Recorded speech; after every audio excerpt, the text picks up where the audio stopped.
दुल्हन को ना शादी से पहले ज्यादा स्ट्रेस नहीं लेना चाहिए, वरना वो आंखों के नीचे ना डार्क सर्कल्स पड़ जाते हैं और फिर ना फोटो बिल्कुल भी अच्छी नहीं आती। इस बात की मैं आपसे गारंटी ले रहा हूँ कि आपकी मेरे भाई से शादी होगी अगले 3 दिनों में। ये वादा है धीरज का आपसे।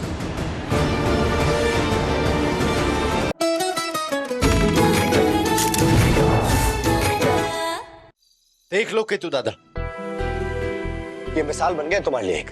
अगर तुमने अब अपने लिए स्टैंड नहीं लिया ना तो यही हाल होने वाला है तुम्हारा। और तुम दोनों को क्या लग रहा है, हा? तुम लोगों ने कोई बहुत बड़ा महान काम किया है? ये कोई तुम तकलीफ अकेले झेल रहे हो, कोई सैक्रिफाइस कर रहे हो? नहीं, तुम्हारे साथ साथ ये तकलीफ झेल रहे हैं हमारे मम्मा और बाबा।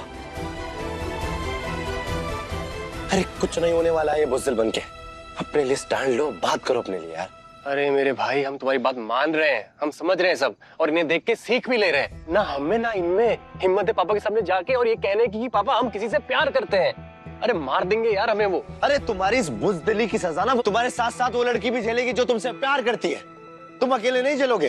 तुम्हें क्या लग रहा है मधु ने तो कर ली किसी और से जाके शादी, नर्मदा भाभी कर पाएंगी? नहीं। अरे दादा ये सही नहीं है, किसी लड़की से झूठे प्यार के वादे करना, उसको लटका के रखना। गलत कर रहे हो आप ये बहुत उनके साथ। केतु केतु मेरे भाई मेरी बात सुनो। एक भाई को तो हम ऐसे तकलीफ में देख रहे हैं टूटते हुए, तुम्हें नहीं देखना चाहते यार। हम दोनों भाइयों से बहुत प्यार करते हैं। तुम कहो ना तो हम जाके बाबा से बात करेंगे, वो मारेंगे पीटेंगे गलियाएंगे, हम सब सह लेंगे। अरे नहीं यार, ये तो वही बात हो गई ना कि हम खुद कसाई के पास जाएं और उससे ये ना बोलें कि हमें काट दो, बल्कि तुम हमारी साइड से बोलो कि केतन को हलाल कर दो। कैसी बातें कर रहे हो? बाप है हमारे। जब तुम्हारे भाई मुंह भर भर के उल्टी कर रहे थे ना, तुम 2 कदम पीछे हट के खड़े हो गए थे। लेकिन उस इंसान ने 1 इंच भी ना तो अपना मुंह पीछे किया ना अपना कंधा पीछे किया, चाहे कितनी उल्टियां उनके ऊपर गिरती रही।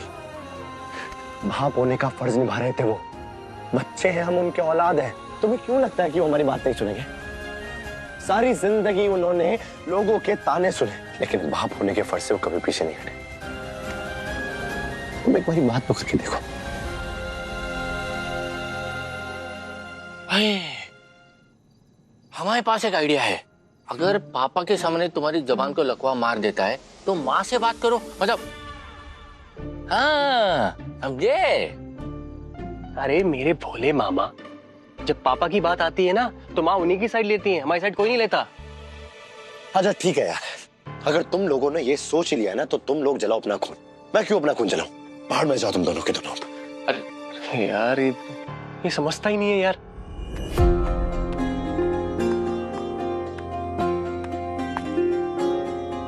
अबे वो कॉकरोच, एक वीडियो भेजिए, देखो जरा। तुम्हारा भाई चलने की हालत में नहीं है। हाँ देखो ना, तुम्हारा लौंडा शराब पीकर शराब के नशे में धुत यहाँ रास्ते पर पड़ा है। बताओ कि तुम्हारी फैमिली कितनी महान है। आया बड़ा हमारे पापा के संस्कारों का बीड़ा उठाने।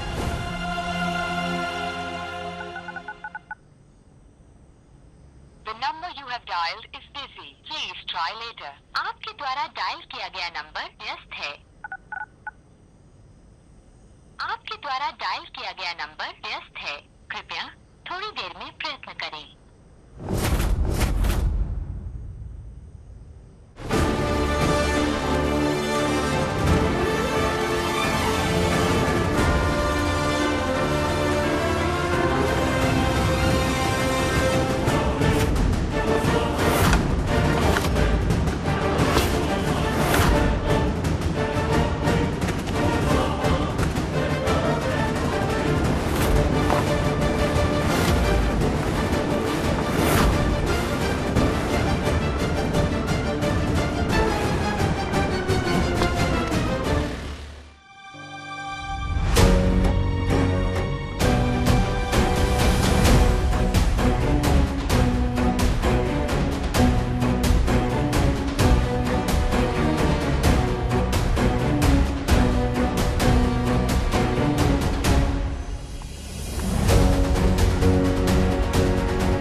सिर्फ बात करनी है तुमसे।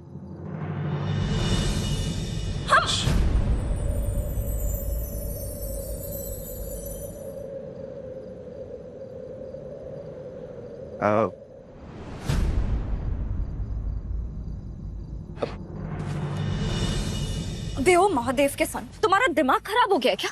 ये चोरी छुपे हमारे घर में घुस आए हो, मेरे रूम में आ गए।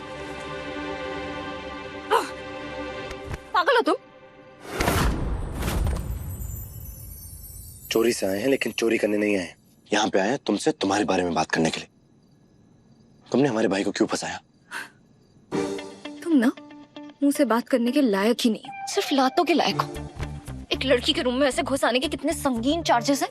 अरे केस कर देंगे हम तुम पे, हैरेसमेंट का केस करूंगी, तुम देखो। रजी, तुम ठीक हो ना? शादी की प्रोफाइल पिक्चर नहीं, मौत की खबर पे जो फोटो छपती है ना, वो खिंचवाई है पापा ने हमारी। क्योंकि अगर नर्मदा को पता लग गया तो मैं यमराज भी नहीं बचा पाएंगे। यार मैं कैसे करूंगा किसी और से शादी? भले ही मधु मुझे छोड़ के चले गई, लेकिन अभी भी मैं उससे ही प्यार करता हूँ। उसकी यादें मैं भुला नहीं पाया अभी भी। यार एक बात हमें समझ नहीं आ रही है, जब भी बाबा का कोई दाव हम हैंडल करने का प्लान बनाते हैं ना, वो आकर के हमारे ऊपर एक और बॉम्ब फोड़ देते हैं। अरे यार उन्हें ये आइडियाज आते कहाँ से हैं एक के बाद एक।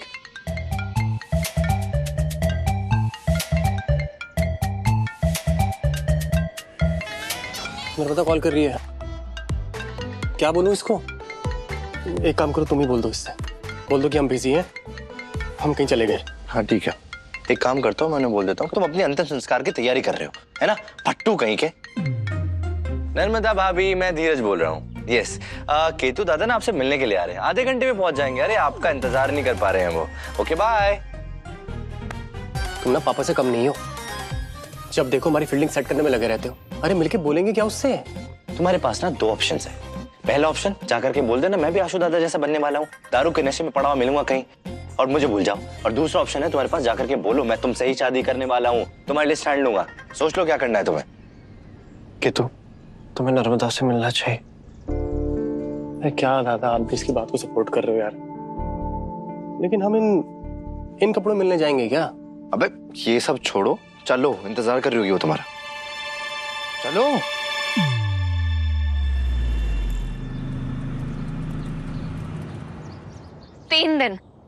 तीन दिन में ना हमारी सगाई हो जाएगी। लड़के वालों ने डेट फिक्स कर दी है। अब सिर्फ हमारे पास 3 दिन है, अगर कुछ करना हो तो। अरे यार बात बात में छावा बन के धावा क्यों बोल देती हो हमारे ऊपर?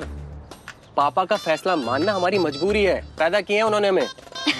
तो हमारे पापा ने भी कोई इंटरनेट से डाउनलोड नहीं किया हमें, मान ले उनकी बात। मान लो, पापा की परी बन जाओ और तुम्हारे पापा का बस चले ना तो इंटरनेट पे डिजिटल शादी करा दे तुम्हारी 5G की स्पीड पे। रहने दो तुम ना सिर्फ मेरे सामने बड़ी बड़ी बातें कर सकते हो, अपने पापा के सामने जाते ही गुग्गू बन जाते हो। अरे सीधा सीधा बोल दो ना कि तुम शादी नहीं कर सकते। कम से कम ऐसे खून के आंसू तो मत रुलाओ।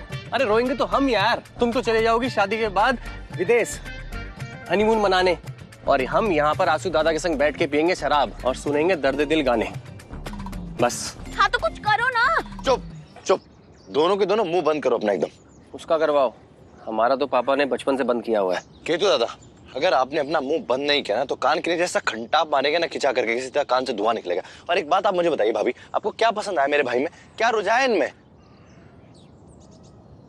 एक बात मुझे बहुत अच्छे समझ में आ गई कि आप दोनों ना एक दूसरे के लिए बिल्कुल भी सही नहीं है। आपको ऐसा लगता है कि ये अपनी फैमिली को संभाल नहीं पा रही है, अपनी फैमिली से बात नहीं कर पा रही है ठीक से। हाँ, और भाभी आपको ऐसा लगता है कि मेरे भाई एक नंबर के फट्टू हैं, वो हमारे बाबा से बात नहीं कर पा रहे हैं और वो आपके लिए स्टैंड नहीं ले पा रहे हैं। मेरा असेसमेंट आप दोनों को लेकर के एकदम सही है। मैंने ऐसा कुछ नहीं बोला, और तुम भी ना जरा तमीज से बात करो। केतन बहुत अच्छा लड़का, स्मार्ट है, चार्मिंग है, और हाँ कभी कभी फैसले लेने में थोड़ा वक्त लगाता है, लेकिन कमियां तो हर किसी में होती हैं, और केतन की जितनी भी खूबियां हैं उसकी सारी कमियों को कंपनसेट कर देती हैं। और केतन अपने माँ बाप के सामने अपना स्टैंड नहीं ले पाता क्योंकि उनकी बहुत इज्जत करता है, उनका दिल दुखाने से डरता है। और केतन की ये क्वालिटी मुझे सबसे ज्यादा अच्छी लगती है। वरना जो इंसान अपने माँ बाप की इज्जत ना करे, उससे मैं अपने माँ बाप की इज्जत की उम्मीद कैसे रख सकती हूँ? इसीलिए आई लव केतन।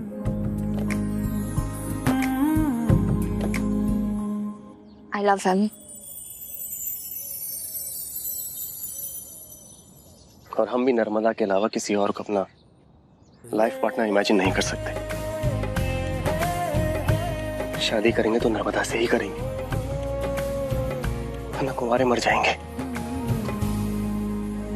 चलो ये तो बहुत बढ़िया बात है। मतलब ये बात तो क्लियर हो गई कि तुम लोग जीना और मरना तो एक साथ ही चाहते हो। बस अब एक चीज बाकी रह गई और वो है शादी। मगर कैसे?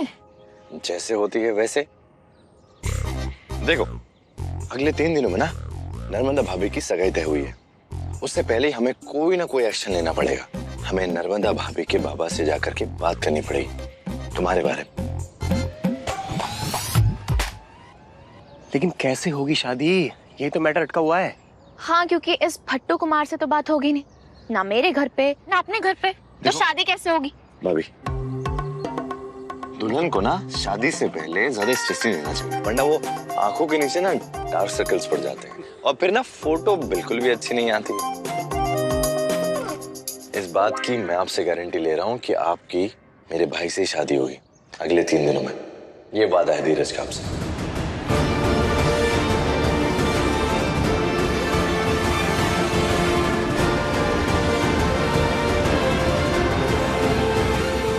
खुश?